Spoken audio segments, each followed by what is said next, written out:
what's up? How are you doing? So in the first lesson of this particular course, I told you what is economic survey about, who publishes the economic survey, okay, what is the significance of economic survey, why is economic survey pink in this particular year, and what there are 2 volumes of economic survey, what are the 10 most important facts of this economic survey, that is also important, and there are some questions which economic survey is trying to answer. And in this particular lesson, let us move forward and explore the economic survey more. Thank you. So guys, this is the lesson on economic survey 2017-18, and this is again, like I've told you enough times, it is released by Government of India, and into that also Ministry of Finance, Department of Economic Affairs, Economic Division, and this was launched about 1.5 months ago in January 29, 2018. So this is the volume 1 of economic survey. Like this time both the volume have been released simultaneously. Last year it was released at a gap of around 5-6 months. So these are the list of chapters. So state of the economy and analytical overview and outlook for policy. It talks about the state of economy, which we'll be discussing in this lesson. Then a new exciting bird's eye view of the Indian economy through the GST, because this is implemented recently. Then investing and saving slowdowns and recoveries, cross country insights for India, and reconciling fiscal federalism and accountability, and climate change, agriculture, late converger stall in economic development, gender and sun meta preference, is development itself an antidote, transforming science and technology in India, and finally ease of doing business, next frontier, timely justice. These are the chapters in the volume 1, and in this particular lesson we are going to discuss the state of the economy, an analytical overview and outlook for policy. So in this lesson we will discuss the short term and the medium term overview of the economy, where we are heading, where we are going, then the recent developments in the Indian economy, then outlook for the year 2017-18, and finally the clothing package of 2016. Okay, so short term and medium term, like in short term, like a lot of reforms have happened, right? So you know that demonetization happened, then the transformational GST was launched about 8-9 months ago. This is called as goods and the services taxes. Like so many things have been said about it. I have been reading about it since I was preparing for UPSC, so obviously you are also tired by now. Then at the same time, various decisive actions were taken. Okay, and we had like the problem of twin balance sheet, and we did it through the insolvency bankruptcy code. So problem of twin balance sheet was tackled by various things. One of them was insolvency bankruptcy code, and of twin balance sheet there are 4 R's. Okay, like recognition, resolution, recapitalization and reforms. So if any organization is facing an issue of twin balance sheet issues, then they have to recognize it, then they have to resolve it, then they have to do recapitalization of it, and finally they have to do reforms. So recognition was advanced further, while major measures were taken to address the 2 other R's. So that is what is being done in the twin balance sheet issue. And then there is a new Indian bankruptcy code, and so this bill, it has provided a resolution framework. It will help various companies and the corporates clean up their balance sheet, reduce their debts.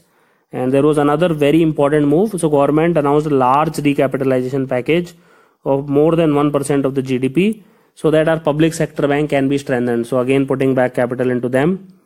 And macroeconomic development have huge swings this year. In the first half, India's economy temporarily decoupled, which means that like rest of the world was growing, but Indian economy was not growing, so it decoupled. But still we remained the second best performer among the major countries. And what is the reason for that? Because we have very, very strong macroeconomic fundamentals. Now the reasons why did we not grow that much as we are supposed to grow, and these developments will help us in the long run. It includes like the demonetization, obviously number 1, then difficulties in the implementation of the new GST, then high and rising real interest rates. Real interest rate means that the interest rate beyond inflation, and intensifying overhang from the twin balance sheet challenge, and certain food prices also show sharp fall that impacted agricultural incomes. Okay, now obviously there was a lot of actions that were taken to improve India's rank, and to reflect that our the ranking was improved in India, and we are now in the top 100. We jumped from 30 to the 100 position on the ease of doing business rankings of World Bank. So we have done a lot of things to improve the business climate in India, and similar action were there to liberalize FDI and that helped to increase the flows by 20%. Okay, so that is also a huge achievement. In medium term, we have created like GST Council. So the cooperative federalism technology and of the GST Council, it will be used to create a common agricultural market, integrate the fragmented and inefficiency electricity markets, solve various interstate water disputes, implement direct benefit transfer. So all these things will be helpfully done by this. Make access to social benefits portable across states, combat the air pollution. Okay. So it also needs to tackle the long-standing problem in the Indian corporate sector. That is socialism with limited entry to marketism, but there is no exit. Now recently there is a bill proposed called as Financial Resolution and Deposit Insurance Bill. It would do the same for financial firms. Okay.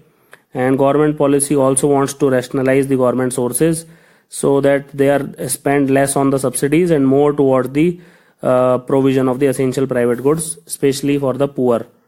And like lot of stability issues are still going on in macroeconomic issues, but that's why like vigilance is always needed. And like the two vulnerabilities related to fiscal account and current account are always deteriorating whenever the oil prices rises. So overcoming the fiscal vulnerability, we required the breaking of the inertia of the tax GDP ratio. Okay, so it is no higher than it was in 1980s. Despite that GDP is growing, the ratio is no higher than that. And in current account vulnerability, we need to improve our export growth. So we need to revive the manufacturing, make the sector internationally competitive. So these are the twin goals of Make in India program. And so that's why a slight increase has been noticed here. So there are significant social and economic benefits to attack corruption, weak governance, etc. So further, it relates to the ongoing international and national debate on the role of markets, states, private capital, public institutions. So all over the world, there has been a reassessment going on, like what should be done by the government, what should be done by the public sector, what should be done by the private sector, etc. But we are in a gray zone of uncertainty of what should be done by states and what should be done by the markets. So we need to limit the state capacity of center and state, but it affects the health and education sector because India's private sector is not that matured. So finally, last year's survey identified various unfinished agenda in terms of 3 challenges. We need to address the inefficient redistribution, which is not happening. We need to accelerate the limited progress in delivery of essential public services like health and education. We need to correct the ambivalence towards property rights, private sector and price incentives, etc. And the first issue, which is always first in India, is agriculture. So we need to have successful economic and social transformation because it always starts from agricultural productivity. And the other issue is challenge of employment because our population is rising like anything. So high productivity jobs will remain a pressing medium term challenge. So thank you for watching this lesson. Have an awesome day.